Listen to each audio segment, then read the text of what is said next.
Mercoledì 15 gennaio, buongiorno Sicilia da Angelo Gagliano. E buongiorno anche da Lorena Dolci.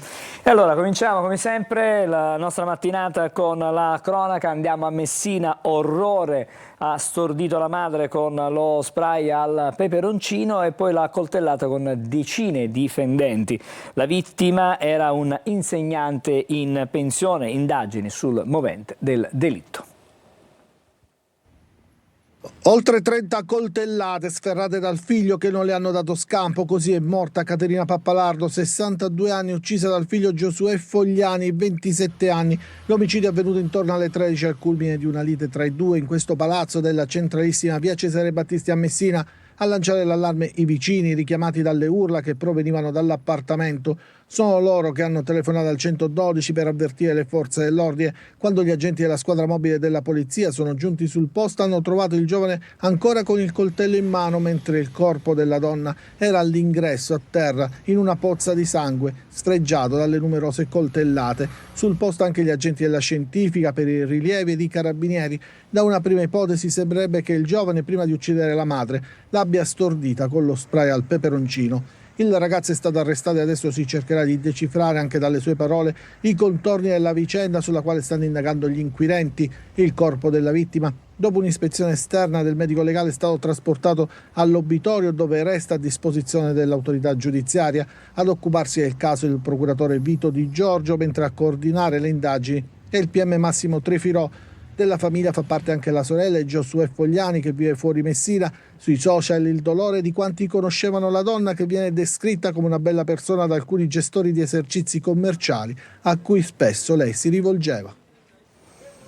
Allora andiamo subito ai quotidiani regionali con Lorena Dolci.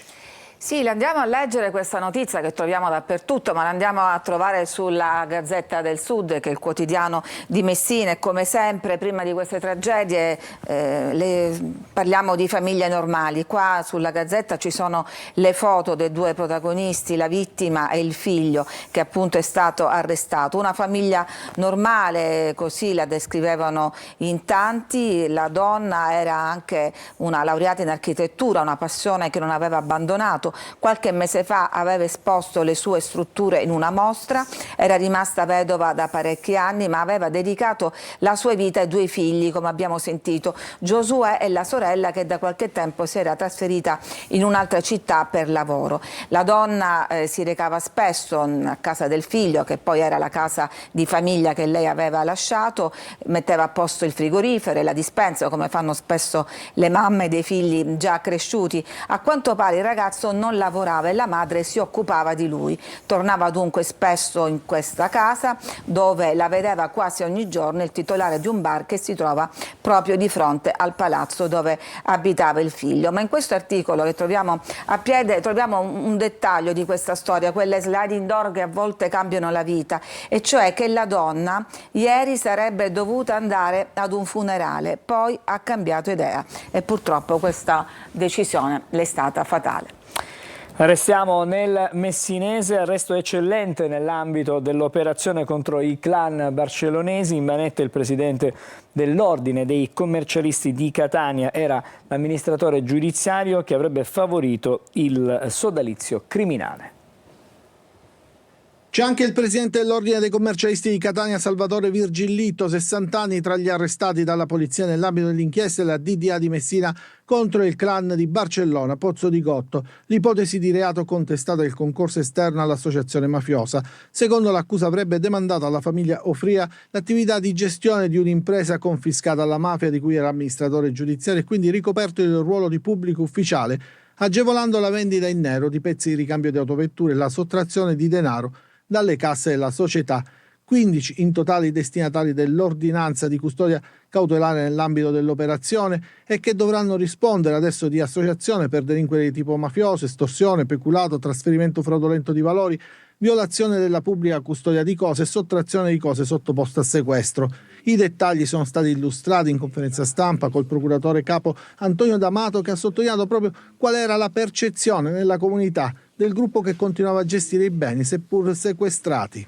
La continua presenza dell'esponente apicale di questa organizzazione mafiosa all'interno dei locali dell'azienda fino a quando non è stato riarrestato per espiazione di pena e dei propri familiari è stata, come dire, dal punto di vista simbolico l'espressione più eloquente di come la mafia abbia continuato a gestire questa impresa e questo ha generato, a nostro avviso, la percezione agli occhi della comunità della inutilità del provvedimento giudiziario. Diversi gli episodi venuti alla luce che testimoniano come la gestione dell'azienda fosse sempre ad appannaggio dell'organizzazione, dalla gestione dei dipendenti alla situazione di monopolio in cui operava grazie ad una concorrenza illecita con vendite in nero sino alle minacce ad altri imprenditori. Anche questa è una notizia che stamattina campeggia sulle pagine, sulle prime e anche sulle pagine interne dei quotidiani. Eh sì, perché parliamo di un arresto eccellente che scuote l'ambiente dei commercialisti di Catania, ma anche il tessuto imprenditoriale ed economico. Il senso di questo arresto lo sintetizza bene Laura Di Stefano sul quotidiano La Sicilia quando dice che l'amministrazione giudiziaria dell'impresa di gestione di rifiuti Carmela Bellavia sarebbe stata una semplice testa di legno della famiglia mafiosa dei Barcellonesi. Nonostante sequestri e confische, dopo anni dal blitz Gotha, la ditta sarebbe rimasta nelle mani della criminalità organizzata. Ma la notizia appunto che ha lasciato increduli i professionisti catanesi è proprio l'arresto del presidente dell'ordine dei commercialisti, ordine che ora dice il collega riuscirà a chiarire le contestazioni. L'eco di questa inchiesta però è arrivata anche nei corridoi del Tribunale di Piazza Verga a Catania, dove Virgilio compare in diversi procedimenti giudiziari proprio nella veste di amministratore giudiziario, questo ruolo delicato che ricopriva anche nell'impresa finita in questa inchiesta giudiziaria di Barcellona. È infatti uno dei tre a cui è stato affidato il colosso Sicula Trasporti che gestisce la discarica di Lentini. Parliamo quindi di un nodo nevralgico per la raccolta dei rifiuti a Catania, provincia, ma anche per molti altri comuni. Virgilito è accusato di concorso esterno all'associazione mafiosa e di altri reati. In uno dei capi di imputazione si legge che il commercialista avrebbe demandato alla famiglia Ofria l'attività di gestione di un'impresa confiscata alla mafia di cui era amministratore giudiziario. Non solo, ma ci sono intercettazioni audio e video che mostrano Virgilito intrattenersi nei locali dell'impresa con gli Ofria. Per il GIP, nonostante i diversi provvedimenti di sequestro e confisca, sarebbe ancora Salvatore Ofria ad operare quale dominus indiscusso nell'attività imprenditoriale. Insomma, da queste intercettazioni si vede il commercialista catanese che discute, parla, si incontra con questi esponenti mafiosi. Singolari per il giudice alcuni comportamenti emersi nel corso delle indagini nei primi mesi dello scorso anno da parte proprio di Virgilito, che ricordiamo è presidente dell'Ordine dei Commercialisti di Catania.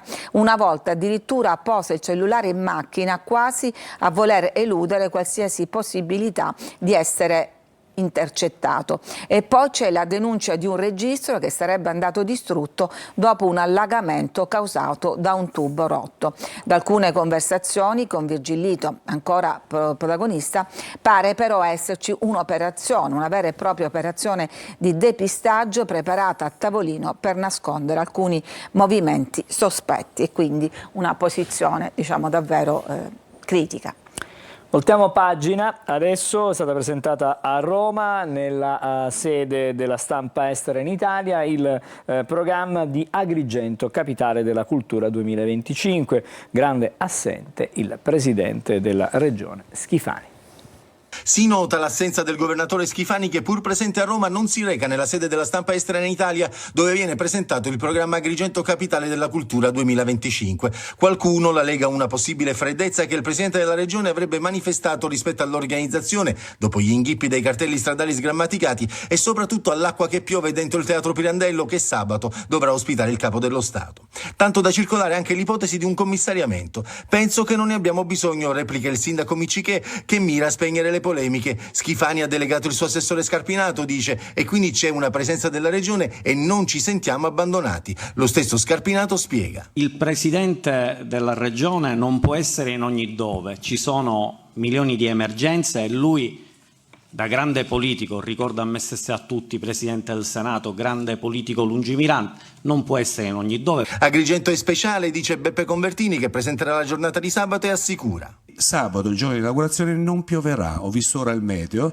quindi non si pone il problema. Tutte queste questioni, piccole questioni, no? Che sono sbucate, come è classico che accada in tutte le cose che si fanno in Italia. L'ex ministro Pecoraro Scanio, intervenuto in conferenza stampa, parla di bella occasione per la Sicilia e per la città di Agrigento, mentre il direttore della Fondazione Agrigento 2025, Roberto Albergoni, illustra il progetto. Noi non abbiamo pensato di costruire un progetto per i turisti, che sia accattivante per i turisti. Abbiamo pensato di costruire un progetto per la comunità che trasformi ulteriormente la città in un luogo interessante, perché accadono delle cose importanti e interessanti, e che l'immagine della città nel mondo diventi questa. Si continua a parlare di Agrigento, capitale della cultura, Lorena. Sì, ne parliamo da mesi proprio per sottolineare i ritardi. Adesso è arrivato il fatidico D-Day dell'inizio di questa giornata. Ieri abbiamo seguito anche noi la conferenza stampa di presentazione, dove in realtà non si è capito ancora bene questo programma. L'assenza di Schifani è stata sottolineata da tutti i giornali, lo troviamo anche appunto sul quotidiano La Sicilia. Agrigento, scrive nel titolo, si proclama capitale dell'orgoglio, andiamo avanti, i fatti ci daranno ragione. E cosa diceva il sindaco Miccichè? Agrigento ha bisogno di aiuto per crescere e diventare un po' più europea. Diciamo che di aiuto ne avrà bisogno ancora tanto, ma non finiscono le tegole, perché sempre sul quotidiano La Sicilia vediamo che arriva un'altra grana sulla mostra alla Valle dei Templi, cioè ci sono dubbi sulla paternità del martirio di San Sebastiano, che a quanto pare questo dipinto portato da Sgarbi non sarebbe del Perugino, e quindi diciamo un'altra gaffe. Ma restiamo sempre su Agrigento, Agrigento capitale delle polemiche, scrive questa volta Repubblica Palermo. Gli organizzatori dicono non abbiamo bisogno di commissari, ma l'imbarazzo era palpabile, tra imbarazzo e orgoglio. Il sindaco Miccichè dice va avanti, ha confessato la sua emozione, ma non ha l'aria di festa, anzi il suo sguardo tradisce malinconia. E questo perché Agrigento vuole parlare al mondo, tutti però gli avevano chiesto di una sola cosa: della pioggia che penetra nel teatro che dovrà accogliere Sergio Mattarella. C'è stato un nubifragio, si è scusato lui, io non c'ero, ero a Pesaro, comunque da 2 settimane c'è un cantiere sul tetto, sarà stato quello, ma da qui a sabato sarà tutto sistemato. E come abbiamo sentito, il presentatore della cerimonia di sabato ha rassicurato tutti dicendo sabato non è previsto maltempo, e quindi tutto sommato andrà bene, almeno dal punto di vista meteorologico. Bene, adesso vi portiamo in un luogo dimenticato, ai margini di Vittorio, dove dilaga il consumo di crack, la droga degli emarginati e degli invisibili. A Vittoria, tra i binari morti della stazione ferroviaria e le ombre di casolari abbandonati, si nasconde un mondo fatto di invisibili, un mondo che avevamo già raccontato 2 anni fa, quando l'hotel degli invisibili, che accoglieva decine di migranti tra i rifiuti, fu sgomberato e bonificato. Ma la storia non si è fermata lì. La maggior parte di quegli uomini e donne migranti in cerca di un futuro si è spostata poco più in là, nei casolari abbandonati vicino alla stazione, luoghi che il tempo e l'indifferenza hanno trasformato in ghetti di degrado, luoghi che oggi sono diventati vere e proprie case del fumo. Qui, tra pareti annerite e materassi sporchi, i volontari dell'OIPA hanno scoperto il marchio del crack: cucchiai bruciati, stagnola accartocciata, siringhe usate. Ogni oggetto racconta la storia di una vita anestetizzata dalla disperazione, un dolore venduto a basso costo. Ed è qui che lo scorso dicembre è stato trovato il corpo senza vita di un giovane modicano, overdose probabilmente, una delle tante tragedie che consumano queste baracche senza far rumore. Riccardo Zingaro, presidente dell'OIPA locale, racconta di un impegno senza sosta e lancia un appello alle istituzioni. Girando nelle campagne del Ragusano, dove questo fenomeno di abbandono sociale, ho dato disposizione ai volontari dell'OIPA della sezione di Ragusa di spendere meno in cibo per animali e nello stesso tempo portare nella macchina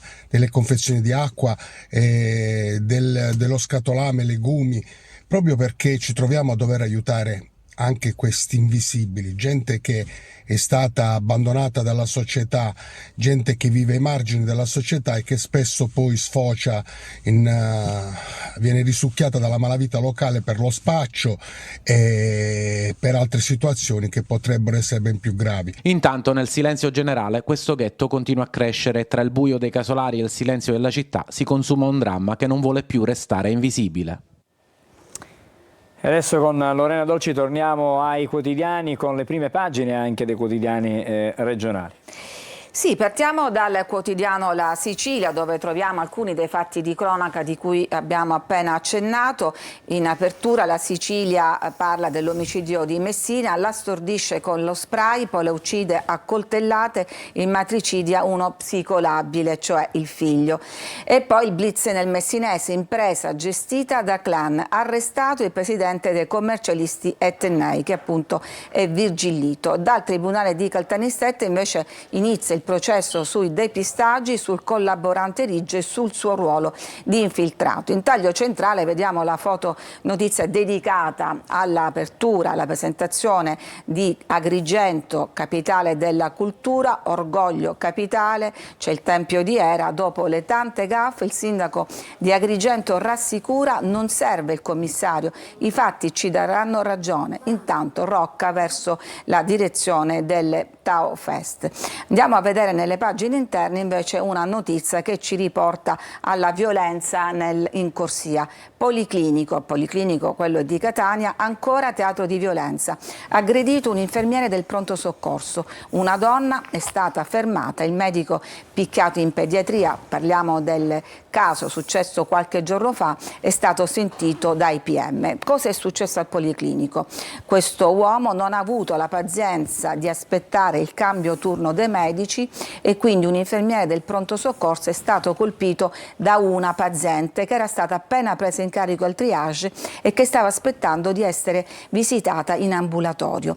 Pochi minuti prima delle 8 del mattino, era arrivata soltanto mezz'ora prima, scrive il collega, ha prima alzato la voce e poi messo le mani all'infermiere, che fortunatamente se l'è cavata con una contusione. Provvidenzialmente è stato prima l'intervento degli agenti del posto di polizia che hanno bloccato la donna e poi hanno chiesto l'intervento del commissariato di Borgo Ognina. Dobbiamo dire che i pronto soccorso ormai sono presidiati dai vigilantes come se fossero appunto luoghi pericolosi.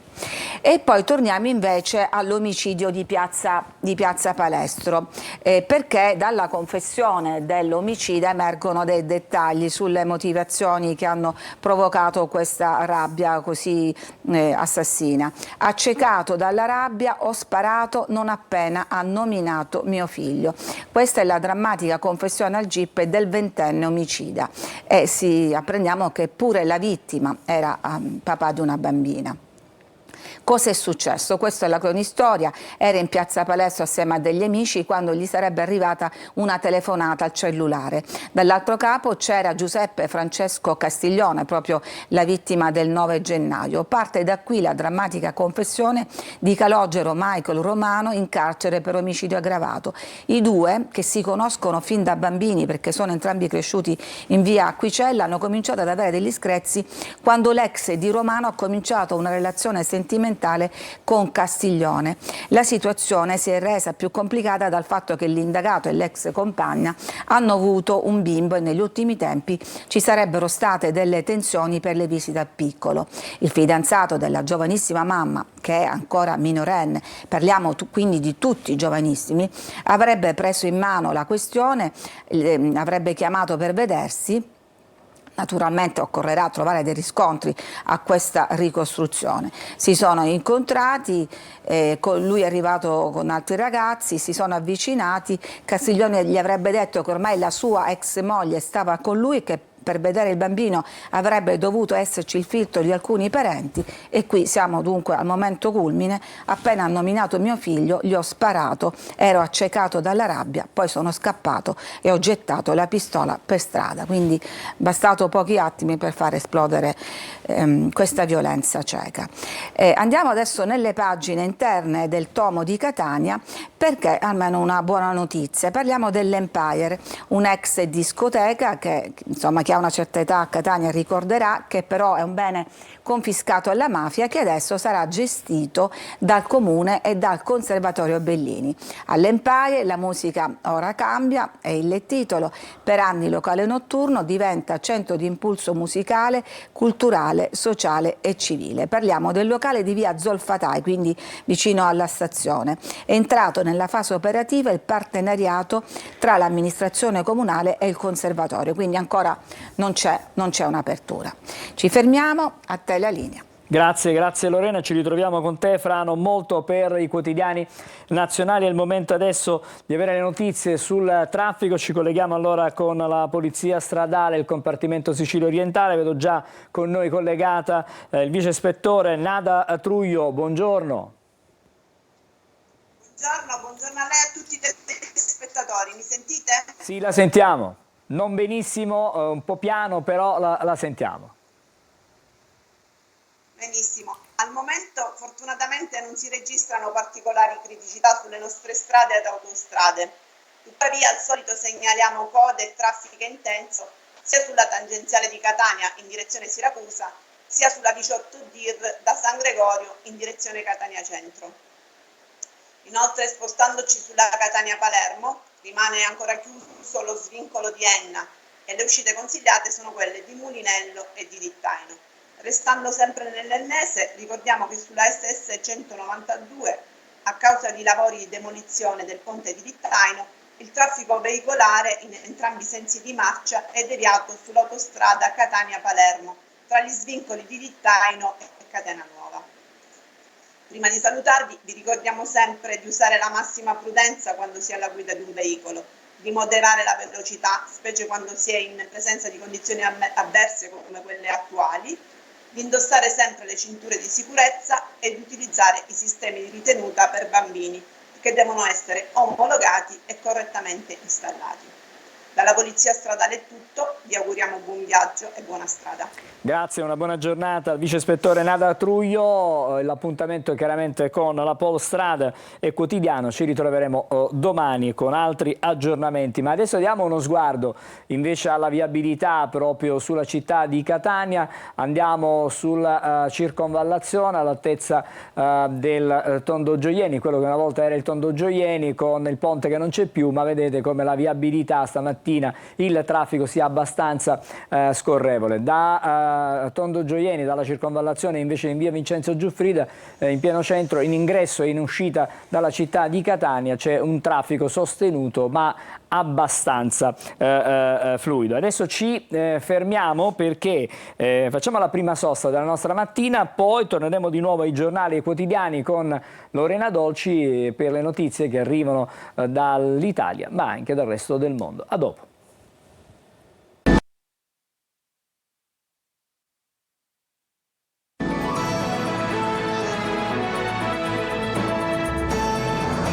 Riprendiamo con Buongiorno Sicilia, adesso andiamo a sentire, a leggere insieme a Lorena Dolci quali sono i fatti più importanti di oggi sui quotidiani nazionali. Grazie Angelo, e la notizia che campeggia su tutti i giornali, la buona notizia potremmo dire, è questa tregua, questo accordo per il rilascio degli ostaggi a Gaza. Certo, buona notizia dopo mesi di massacri, lo troviamo su tutti i giornali, partiamo dal Corriere della Sera. Tregua, ostaggi, ecco il patto, cessato il fuoco di 42 giorni, ci sarebbe anche il sì di Hamas. Naturalmente è stato fondamentale il ruolo degli Stati Uniti, libertà per 33 israeliani rapiti e per 1200 palestinesi. Netanyahu dice rilasciate tutti e sarà pace, e finalmente la parola pace viene pronunciata dalla bocca di Netanyahu. Ma subito dopo vediamo una foto che raffigura questo cooperante italiano, Alberto, un cooperante che è stato arrestato in Venezuela e di cui si sono perse le tracce da 2 mesi. Alberto Trentini, originario di Venezia, è in carcere dallo scorso 15 novembre. Adesso i familiari, dopo il caso di Cecilia Sala, chiedono di essere aiutati dal governo. Non sappiamo più nulla, nel paese sudamericano restrizioni diplomatiche per chi avversa Maduro. E l'altra notizia che poi troveremo e che approfondiremo più avanti sono il guasto alla stazione Termini di Roma e i conseguenti ritardi su tutti i treni che hanno fatto registrare un'altra giornata nera. Ma andiamo a vedere più nel dettaglio questa notizia di cui parlavamo, e cioè gli ostaggi. Chi sono gli ostaggi sopravvissuti che verranno rilasciati? Dopo 1 anno e 3 mesi di guerra nella striscia ne restano 98, non si sa quanti vivi. Nella bozza d'accordo tra i primi 33 ci sono le 5 soldatesse brutalizzate in un video e vediamo appunto qui le loro foto, naturalmente in quegli attimi del rapimento. E ancora Repubblica, Gaza, le condizioni di Netanyahu, liberi tutti i rapiti, la tregua a Gaza è a un passo, ma l'unico punto chiaro dei negoziati tra Israele ed Hamas, mediati da USA, Qatar e Egitto, sembra essere solo la prima fase dell'accordo, quella appunto che riguarda il rilascio degli ostaggi. Hamas dice: aspettiamo le mappe del ritiro dell'IDF, cioè delle truppe israeliane, dalla striscia.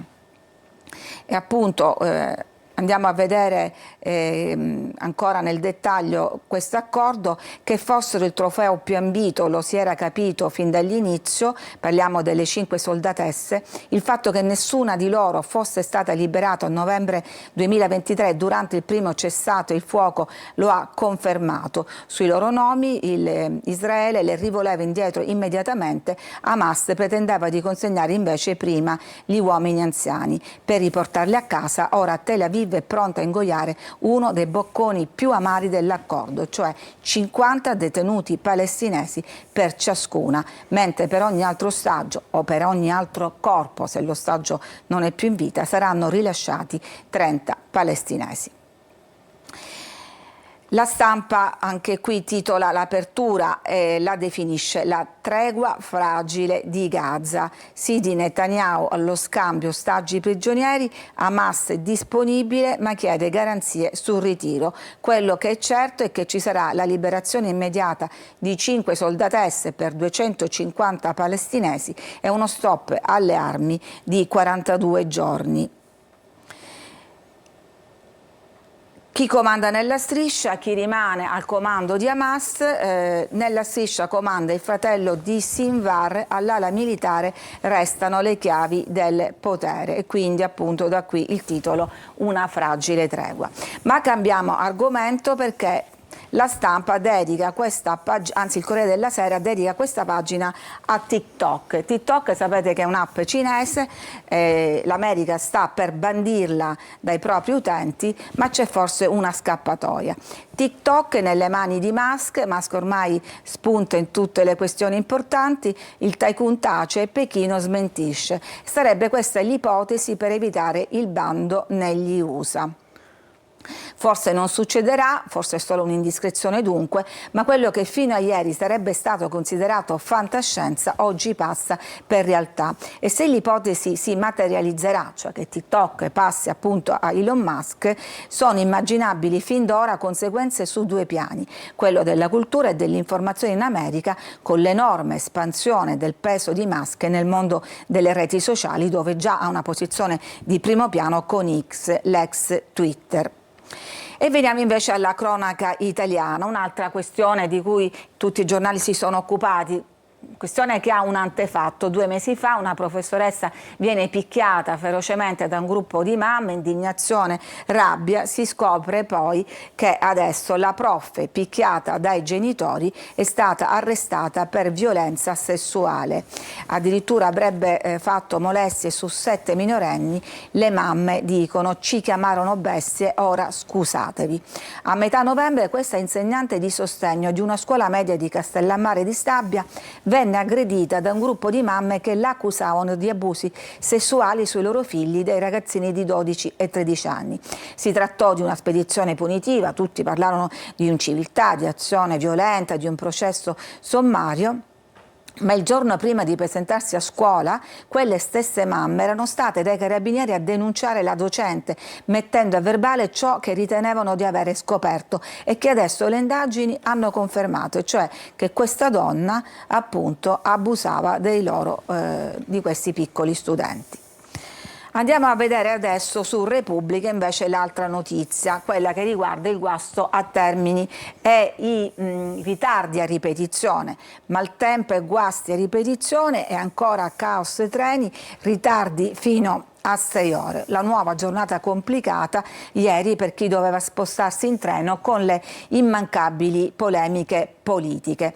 Ci sono stati dei problemi nelle prime ore del giorno sulla Salerno-Reggio Calabria, poi nel tardo pomeriggio tra le 18 e le 19 alla stazione Termini di Roma un guasto ha determinato un'ulteriore sospensione della circolazione e ritardi fino a 150 minuti. Cosa fanno la Presidente Meloni e il Ministro Salvini per arginare il disastro che hanno creato? Ha dichiarato la segretaria del PD Elly Schlein: stanno paralizzando l'Italia con effetti devastanti sulla vita dei cittadini e danni incalcolabili all'economia e al turismo.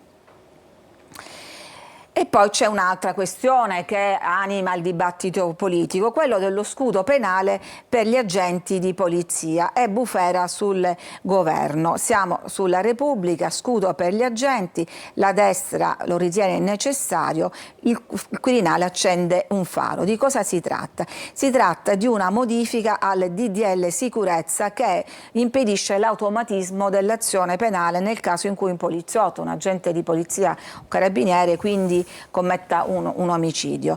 La Lega dice però il testo non si tocca, vertice a Palazzo Chigi, i dubbi del Colle sulla tutela penale per le forze dell'ordine.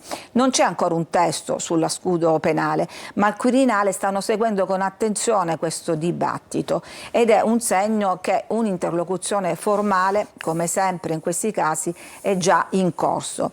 I giuristi e le loro obiezioni. Per esempio quella di Gianluigi Gatta, che ha sostenuto che un intervento simile è senza dubbio a rischio incostituzionalità. Altri dicono che un modo per tutelare le forze dell'ordine già esiste e d'altra parte viene ricordato l'ipotesi di un salvacondotto per una categoria sfumò quando fu avanzata per i medici al tempo del Covid, cioè quando si pensò di escludere l'avvio di un procedimento penale in presenza di una morte legata alla gestione della pandemia. Insomma, una partita complessa che si intreccia con il nodo del decreto sicurezza fermo in commissione al Senato.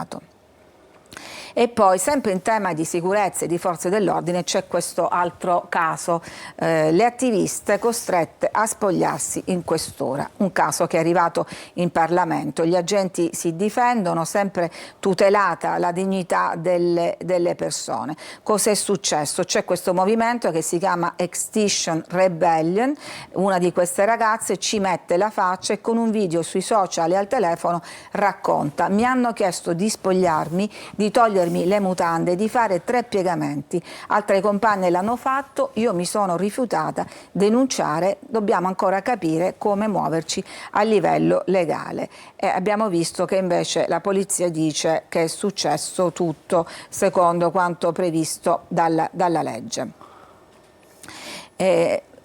Andiamo nel dettaglio del cooperante italiano di cui vi ho letto poco fa la notizia. Da 2 mesi la famiglia è senza notizie, ha 45 anni, è di Venezia e lavora per una ONG, dovremmo dire lavorava, per una ONG che assiste i disabili. Le ultime notizie lo danno prigioniero in un carcere venezuelano senza possibilità di difendersi, di contattare la nostra ambasciata o di chiamare casa. Cioè da 2 mesi un cittadino italiano, cooperante esperto, è stato arrestato e da quel momento non ha dato più notizie. La denuncia è dei familiari che dopo 60 giorni di comunicazioni con il Ministero, in questo caso al contrario di Cecilia Sala, non ha avuto molta fortuna e quindi i familiari adesso chiedono al governo di attivarsi con la massima determinazione per garantire il pieno rispetto dei suoi diritti fondamentali e assicurare il suo rientro in Italia.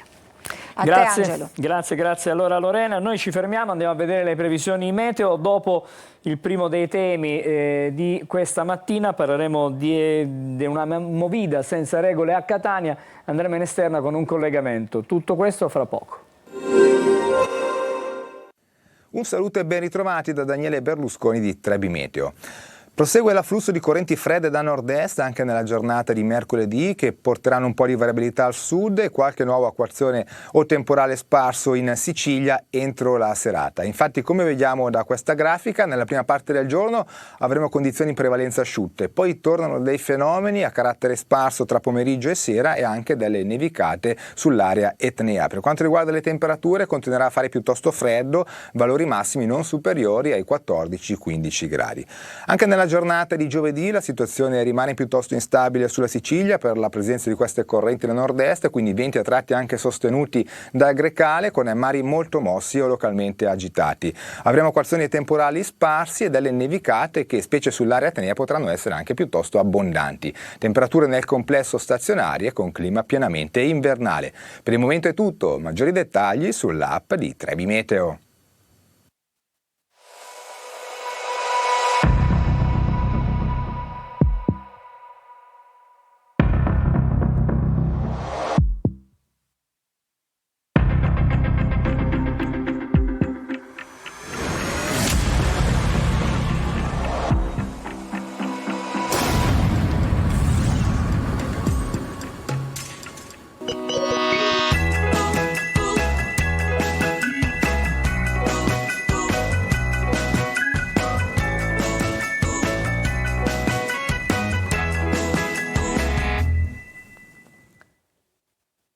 Torniamo insieme con Buongiorno Sicilia, come anticipato. Adesso parliamo di movida senza regole a Catania. Per questo ci colleghiamo con il centro storico, il centro e il cuore della movida.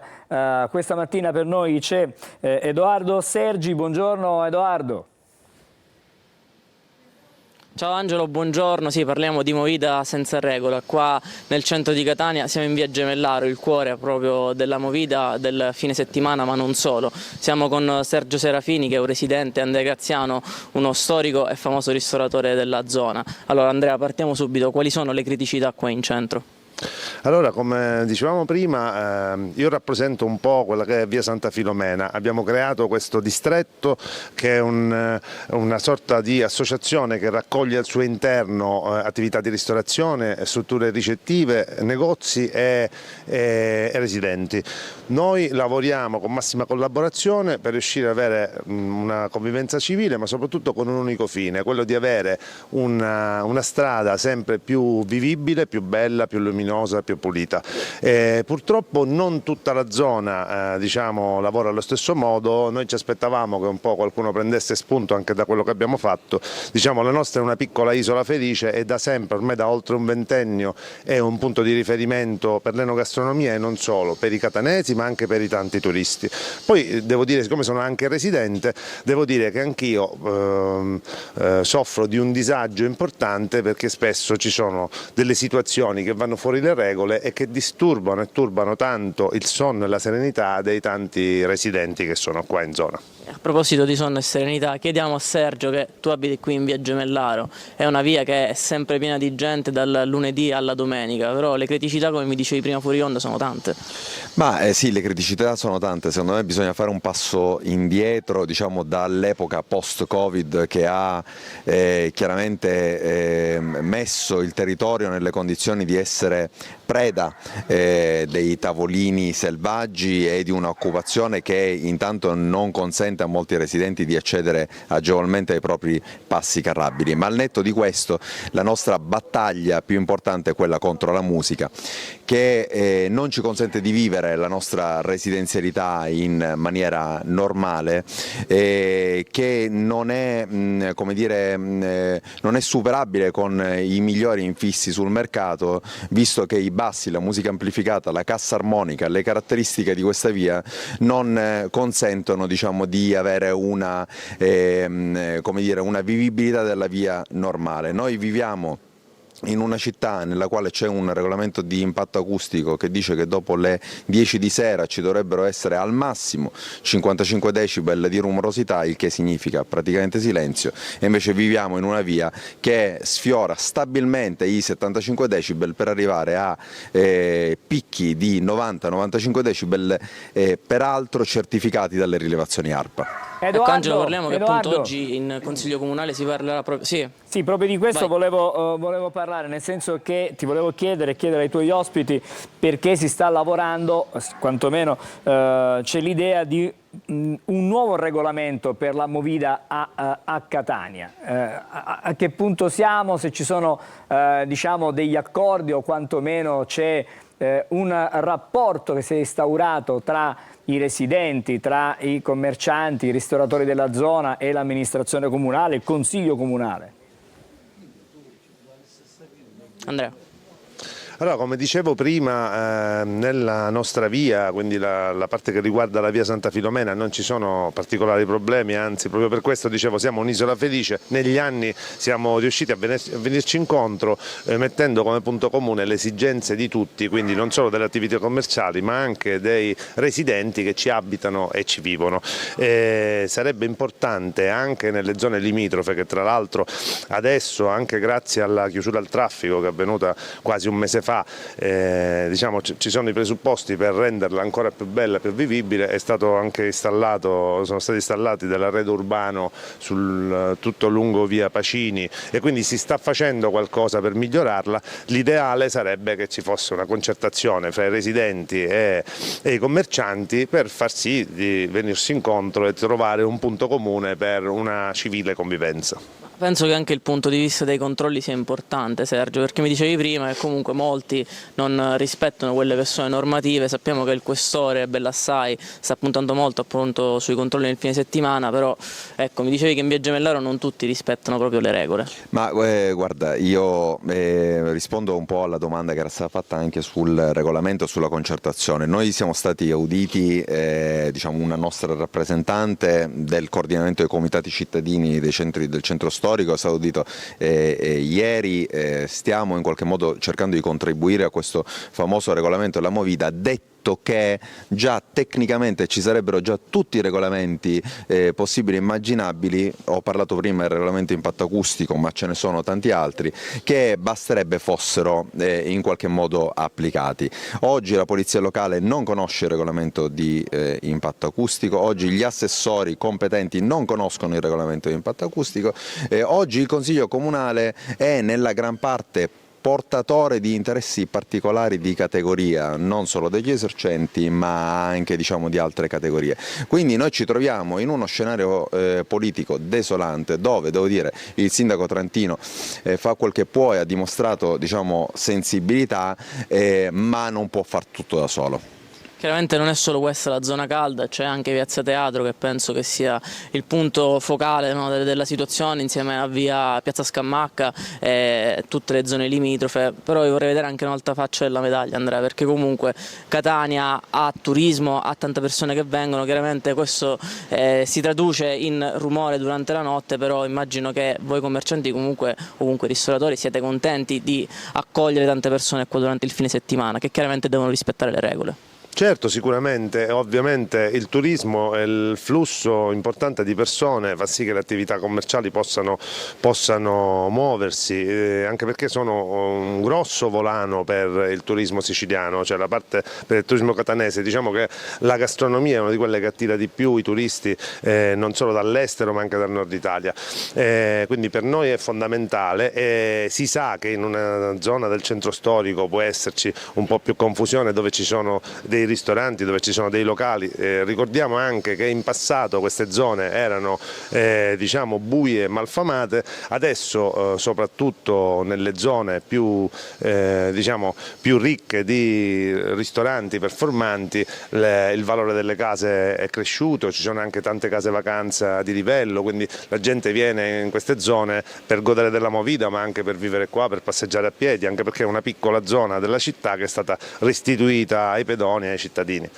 Angelo, se siete d'accordo io chiuderei questo collegamento con un appello al sindaco e all'assessore al ramo che è Giuseppe Gelsomino. Sergio, quali sono le vostre richieste? Ma le nostre richieste sono quelle di non trattare con chi commette illeciti ogni sera per restare aperto. La nostra visione è quella di una movida che può come dire, coesistere con i residenti a condizione che rispetti quelle regole. Se non sono in grado gli esercenti di rispettare quelle regole è giusto che chiudano, è giusto che vengano chiusi coattamente, ma noi riteniamo di non dover più elemosinare il diritto al riposo, il diritto alla residenzialità, il diritto a una normale esistenza che è quella che viene in qualche modo garantita a tutti gli altri residenti, diciamo, delle altre zone. Quindi l'appello è quello di non essere più superficiali sui temi dell'inquinamento acustico, soprattutto perché ci sono normative molto precise e soprattutto c'è una causa al Comune di Catania che i comitati hanno intentato anni fa e che a maggio dovrebbe arrivare a sentenza e che siamo certi condannerà il Comune di Catania a un risarcimento nei confronti dei residenti, che non è tanto importante in quanto risarcimento ma in quanto obbligo al facere e a mettere in atto tutte quelle che sono le normative di rispetto dei regolamenti già esistenti. Insomma, diciamo regole e rispetto civile che ci dovrebbe essere in tutti i centri storici. Angelo. Edoardo, prima di salutarci volevo soltanto capire se il problema del parcheggio selvaggio mi pare forse è stato risolto da quello che sento e se la situazione dei rifiuti in centro storico è migliorata. Andrea. Allora, il discorso del parcheggio sicuramente è migliorato perché con la chiusura al traffico si è dimezzato il flusso di macchine e di motorini all'interno dell'isola pedonale, cosa che prima non veniva fatta rispettare. Adesso con i parchi attivi si è registrato un flusso diverso di veicoli. E il discorso spazzatura, diciamo che ci sono zone e zone, quindi in alcuni casi è totalmente risolto, in alcuni altri c'è una forte criticità perché c'è gente che ancora viene qui in Piazza Asciuti a scaricare spazzatura delle proprie attività o delle proprie case, quindi diciamo che un presidio non sarebbe male. Sappiamo anche che chi dovrebbe controllare spesso sono in numeri esigui, quindi non è facile controllare tutto, però diciamo che la situazione da questo punto di vista è sicuramente migliorata. Bene. Angelo, linea a te. Grazie Edoardo Sergi, grazie anche ai suoi due ospiti, Andrea Graziano che è ristoratore e Sergio Serafini che è un residente proprio del centro storico. Per noi adesso è il momento di fare un'altra breve sosta, dopodiché ci ritroveremo in studio e ci occuperemo di Etna. Tutto questo fra pochissimo.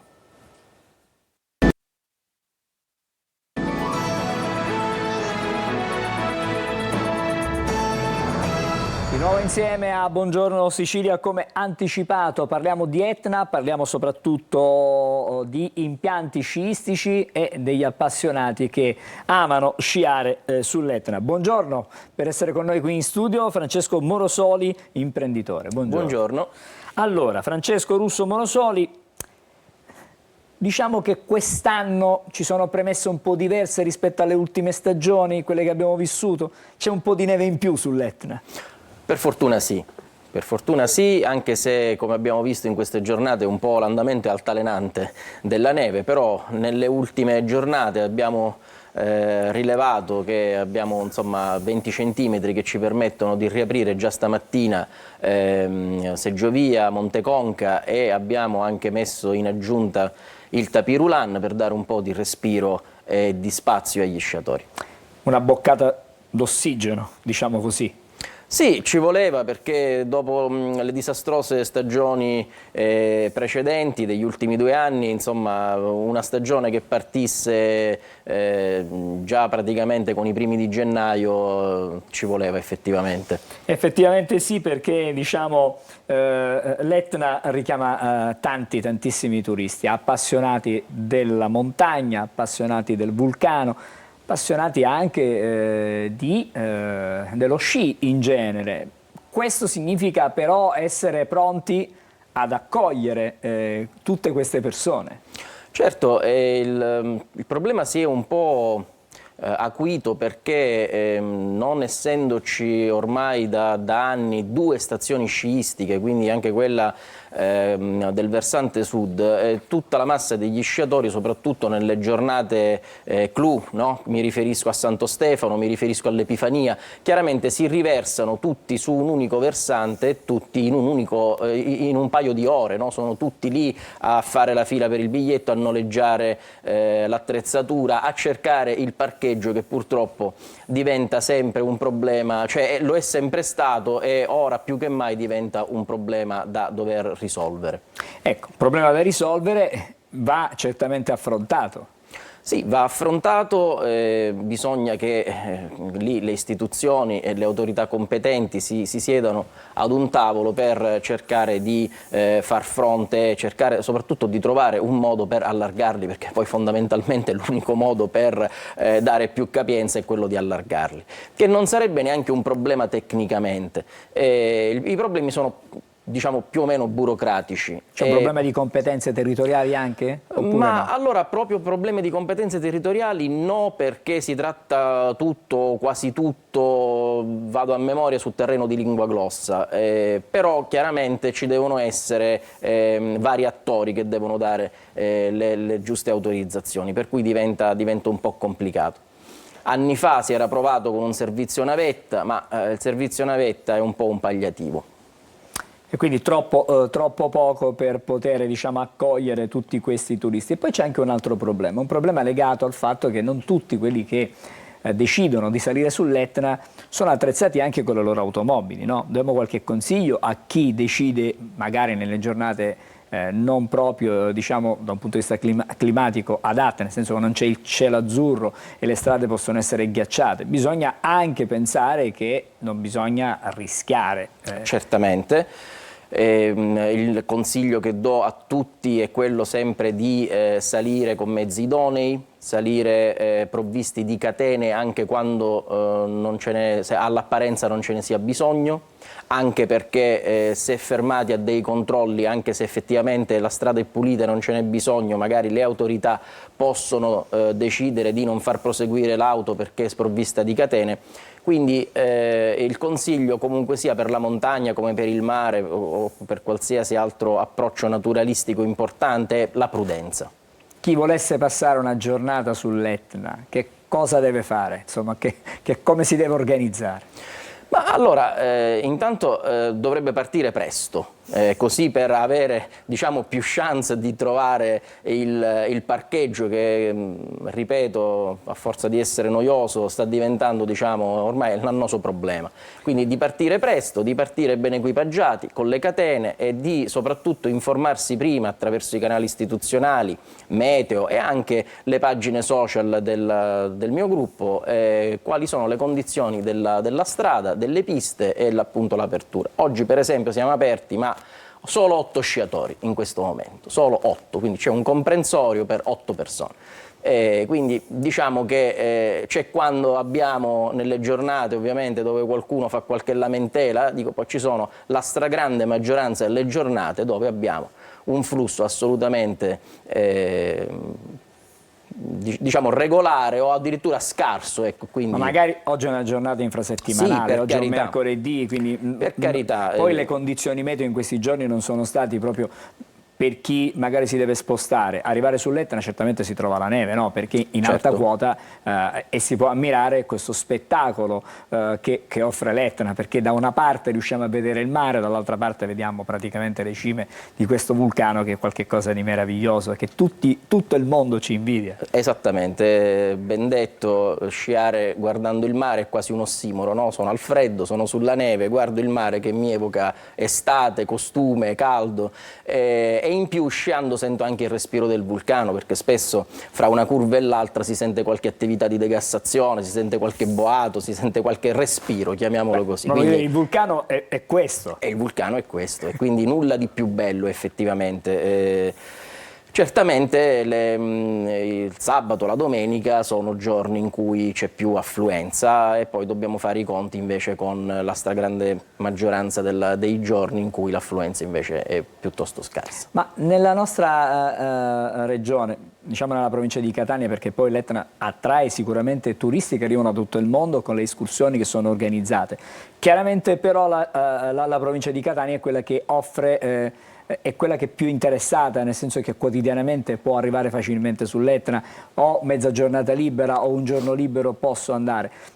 Tutto questo significa strade pulite significa che gli spazzaneve devono essere attivi continuamente, chiaramente non è competenza vostra fare questo tipo di lavoro. C'è questo servizio, c'è la possibilità per chi magari decide all'improvviso adesso vado sull'Etna di trovare delle condizioni ideali?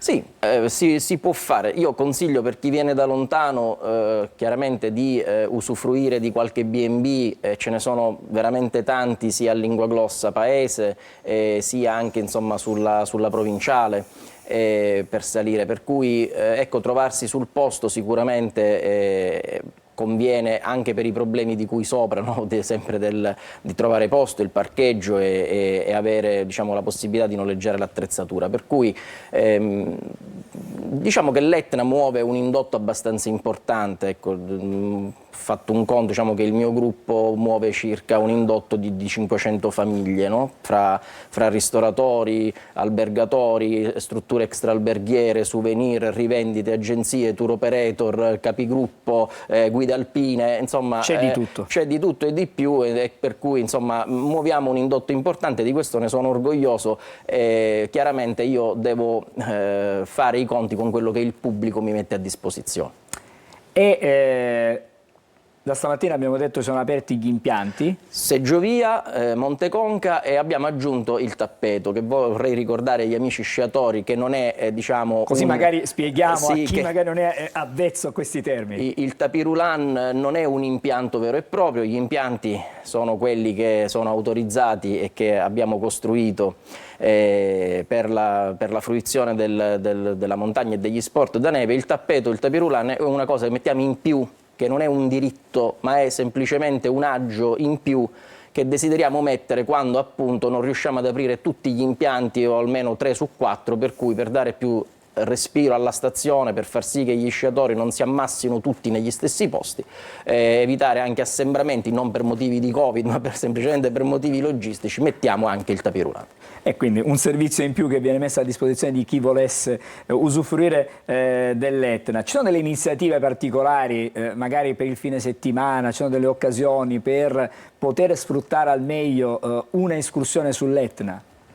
Dunque, se parliamo di escursione sull'Etna, e quindi non diciamo di sciatori o di chi fruisce per fare degli sport invernali, vorrei ribadire che proprio in questi studi abbiamo annunciato da quest'anno per tutti i residenti in Sicilia, quindi abbiamo esteso dalla provincia di Catania a tutti i residenti in Sicilia, che il prezzo della funivia è di soli 15 euro anziché i 52 che pagano il francese, il tedesco, lo svizzero e insomma tutti quelli che vengono da tutte le parti del mondo. Quindi soli 15 euro per fare l'escursione, prendere la funivia, arrivare in alto, sorseggiare una buona cioccolata calda se la si vuole, godere del panorama e perché no, a pochi passi fare una bella escursione sul cratere dell'Escrivà e affacciarsi dentro il cratere dell'Escrivà. Bambini accompagnati da mamma e papà, nonni, possono tutti poter diciamo godere. Scusi, forse l'ho interrotta, le chiedo scusa. Sì, chi non soffre, ci tengo a precisarlo, chi non soffre di asma, chi non ha problemi di pressione o problemi o non sia cardiopatico, chiunque può salire sull'Etna. Fino a 4 anni il biglietto è anche gratuito. Dico, per cui per i residenti adesso è 15 anziché 52, venite perché ne vale la pena. Chiudiamo con quelle che possono essere le previsioni dell'annata, cioè la stagione. La neve in questo momento c'è, questo tipo di neve che tipo di garanzie può dare per la durata della stagione? Sappiamo che l'Etna si inneva improvvisamente, ma improvvisamente poi diventa, insomma, si scioglie facilmente anche la neve.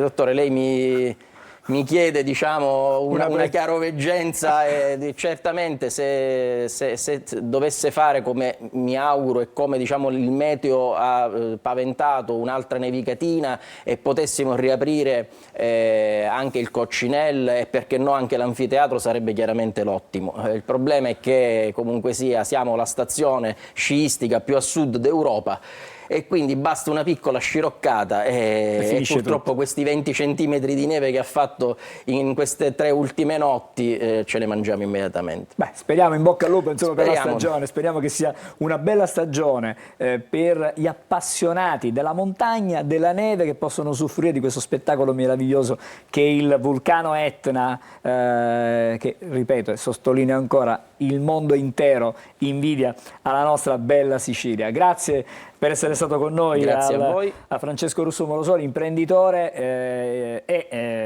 buona neve, possiamo dirlo a tutti. Ci dobbiamo fermare adesso per una breve sosta, poi cambieremo argomento, ma parleremo ancora della Sicilia e di un tema che è quello legato agli incendi che ahimè nella nostra regione non mancano mai, soprattutto nella stagione calda, nella stagione estiva. Questo e altro fra poco a Buongiorno Sicilia.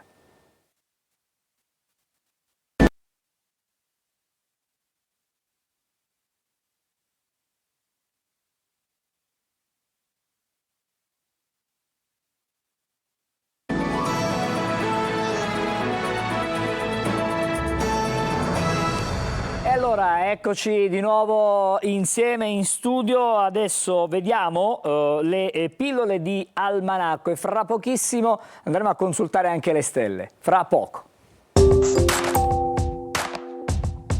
Oggi 15 gennaio è la giornata della cultura nazionale rumena. Indetta per legge nel 2010, la data è stata scelta nella ricorrenza della nascita del poeta Mihai Eminescu. L'autore fa parte della formazione scolastica di ogni studente rumeno e la sua produzione consiste non solo di poesia romantica, ma anche di scritti politici e storici ed il celebre poema Lucefarul, che narra l'impossibilità di un amore tra una mortale e un immortale e della sofferenza di quest'ultimo di fronte al cinismo ma alla semplicità dell'amore. Oggi parliamo di riscaldamento. Gli impianti di riscaldamento sono fra i principali consumatori di energia nelle abitazioni e attraverso i termostati si può controllare la temperatura dell'abitazione nella sua totalità o in una stanza in particolare. Ma se sentiamo molto freddo d'inverno e posizioniamo il termostato alla massima temperatura, allora la casa si riscalderà prima? La risposta è no, la caldaia funziona sempre alla stessa potenza, quindi bisogna avere soltanto un po' di pazienza dal momento in cui viene selezionata una data temperatura.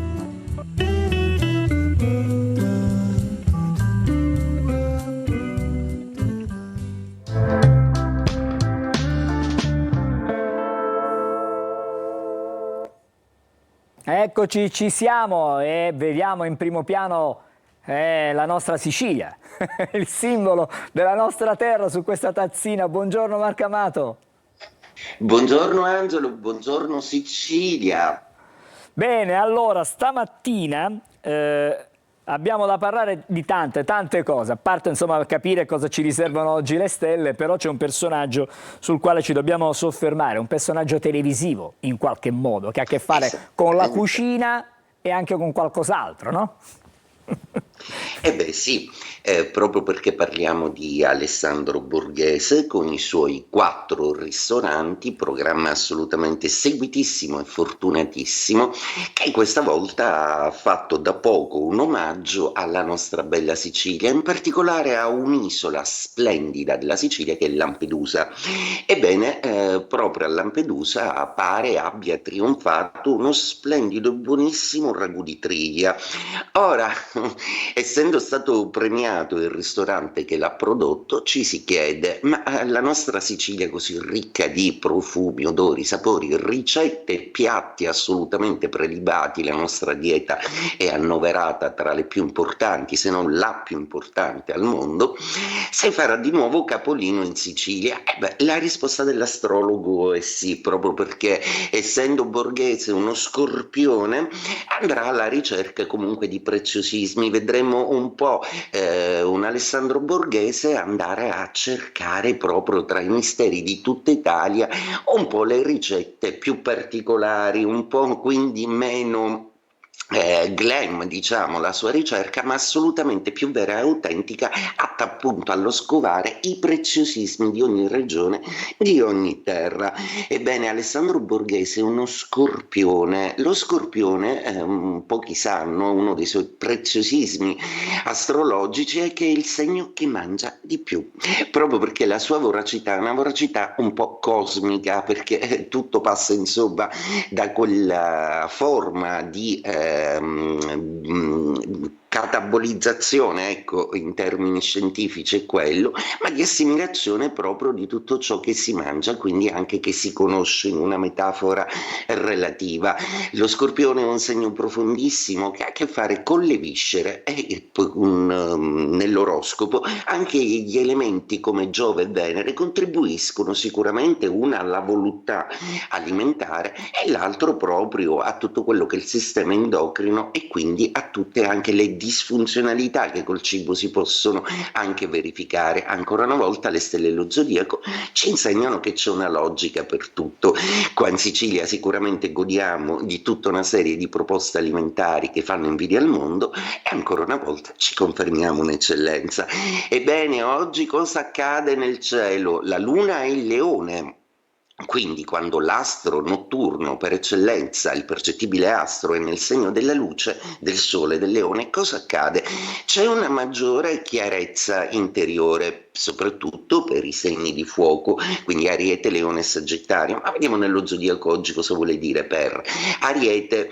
Per voi oggi la luna è di Trigono, quindi è una luna che parla d'amore, di passione, è una luna assolutamente che non vi potrà fare nascondere i vostri sentimenti. Del resto non siete bravissimi ad autorappresentare condizioni che non sono le vostre, diretti e spartani sempre come siete. Toro, questa luna è una luna di quadratura, quindi è una luna che vi prega di fermarvi un po', anche perché voi avete ancora l'elettrico Urano nei vostri gradi, quindi oggi vi si raccomanda un po' di calma, anche se Urano farà un po' da scudo a tutta una serie di faccende planetarie. Gemelli, ottima, perché è una luna che vi mette di nuovo nelle condizioni di comunicare, di essere più fiduciosi e di cercare anche negli altri delle risposte affettive più complete. Cancro, la vostra luna, il vostro pianeta, la vostra dea si sposta nell'area della seconda casa, quindi parla di economia ma anche di prospettive. Il Cancro per adesso è impegnato a fare pace ai sogni nella coppia, tra i sogni propri e quelli del partner, quindi siate un po' oggettivi e valutate prima bene le condizioni, perché l'amore non è solo un sentimento, ha bisogno anche di condizioni oggettive e pratiche per vivere. Leone, la luna oggi è ospite nei vostri gradi, trionfante assolutamente, un umore che sale decisamente, avete comunque voglia di manifestare il vostro essere in una maniera anche più fascinante. Oggi è una giornata adattissima per incontri di lavoro, prendere accordi, è una serata abbastanza socievole. Vergine, è una luna di 12ª casa, quindi una luna molto emotiva, una luna che parla un po' di intuito, un po' anche dell'insicurezza che vi crea una persona che vi piace, le piccole timidezze in amore della Vergine che a volte è un po' ingessata in questo settore. Bilancia, una luna ottima perché parla di amici, di rapporti e di condizioni che arrivano dalla casa delle vostre ispirazioni. Oggi una Bilancia un po' più artistica, più ispirata, più piena di bello, come nel suo dettame zodiacale vuole essere. Scorpione, luna di quadratura per voi, quindi una luna che vi crea un po' di difficoltà ma che vi ricorda che il momento è adatto per battere molto sulla vostra carriera, quindi dateci dentro. Sagittario, luna di Trigono che per voi che parla di viaggi di lontano ma anche di studi nuovi, di filosofia. Vi ricordo che il vostro è uno dei segni più legati alla spiritualità e oggi questa luna vi fa particolarmente più atti a questo tipo di attitudine. Capricorno, una luna abbastanza distante, per fortuna per voi, proprio perché non amate le mollezze del percettibile astro, per cui oggi è una giornata più serena, meno emotiva, ma che vi stimola di più passionalmente. Acquario, luna in opposizione per voi, per cui oggi c'è una certa pigrizia, volete sì sognare, ma avete molta poca voglia di fare, anche se il periodo è un periodo fortemente ispirante e pieno di tante tensioni zodiacali positive. Pesci, e la luna oggi da voi è abbastanza distante, avrete una visione delle cose un po' da remoto, un po' da lontano, come se oggi provaste a gestire le cose dall'alto della vostra professionalità. In amore invece in serata è una luna molto dolce e romantica, come si addice ai vostri gradi zodiacali. Detto questo, auguro alla nostra bella Sicilia una splendida giornata. Arrivederci a domani. Buongiorno Angelo. Grazie Marco, una buona giornata anche a te. Adesso torniamo da Lorena Dolci, lo facciamo per andare a vedere ed approfondire qualche altra prima pagina dei quotidiani, qualche altra notizia comunque dei quotidiani nazionali. Sì, andiamo a vedere la prima pagina di Avvenire, che è il quotidiano di ispirazione cattolica, dedicato anche qui alla tregua, a questa bozza di accordo per il rilascio degli ostaggi. In punta di tregua titola: ad un passo dall'accordo su ostaggi e Gaza, ma si discute ancora dei particolari del dopo. Il nodo delle liberazioni a rate. Gli USA spingono perché ANP e ONU, ANP è l'agenzia che si occupa appunto di Gaza, e ONU gestiscano la striscia. E poi invece vi voglio fare vedere perché... Vediamo un attimo Lorena, chiedo scusa perché non riusciamo a vedere i quotidiani, magari ricolleghiamo di nuovo gli apparati in modo tale che possiamo anche fare vedere da casa, a casa quello che stiamo leggendo, quello che stiamo vedendo, quello che stiamo raccontando noi. Fra un poco vedremo anche... Diciamo eccolo qui, già vedo... Sì, ecco, sì, perché volevo ricordare Furio Colombo che ci ha lasciato ieri. Libero. Furio Colombo ha incontrato, intervistato e discusso con il mondo intero, ma adesso che è scomparso a 94 anni, ripercorrendo la sua vita, i suoi articoli, i suoi libri, ci si può chiedere se non sia stato il mondo ad andare da lui, attratto da una personalità magnetica, irrequieta, con una insaziabile passione comunicativa, tagliente ma mai accomodante. Furio Colombo, chi era? Giornalista, scrittore, autore TV, per La Stampa da New York, dove ha vissuto a lungo, ha raccontato alti e bassi con un radar sempre puntato sulle cose e sulle persone nuove. I suoi articoli si distinguevano per un linguaggio incalzante e aguzzo. E poi invece voglio concludere con una buona notizia, come facciamo spesso. Ecco, l'andiamo a cercare ed è qua, la troviamo sul quotidiano La Sicilia. Questa buona notizia riguarda un bimbo di appena 4 anni che era rimasto gravemente ustionato e ha ripreso a vivere grazie alla pelle donata dal suo papà. Questa procedura è stata applicata al Cannizzaro di Catania, che ha un centro grandi ustionati. Quando lo avevano preso in carico aveva ustioni su oltre il 60% della superficie corporea. Ora gli specialisti del centro grandi ustioni dell'ospedale Cannizzaro di Catania lo hanno dichiarato guarito e adesso ha ripreso la sua vita di bambino di 4 anni grazie, appunto, questa è anche la bella notizia, grazie al trapianto di pelle ricevuta dal padre. Si dice sei sangue del mio sangue, in questo caso il papà potrà dire sei pelle della mia pelle. Ne aveva appena 3 quando questo bambino è arrivato in pronto soccorso, era stato investito da un ritorno di fiamma, da allora ha affrontato un ricovero di oltre 3 mesi nel centro grandi ustioni, con in mezzo una delicata degenza in rianimazione, quindi pensate che calvario per questo piccolo di appena 3 anni, ma adesso può tornare a casa.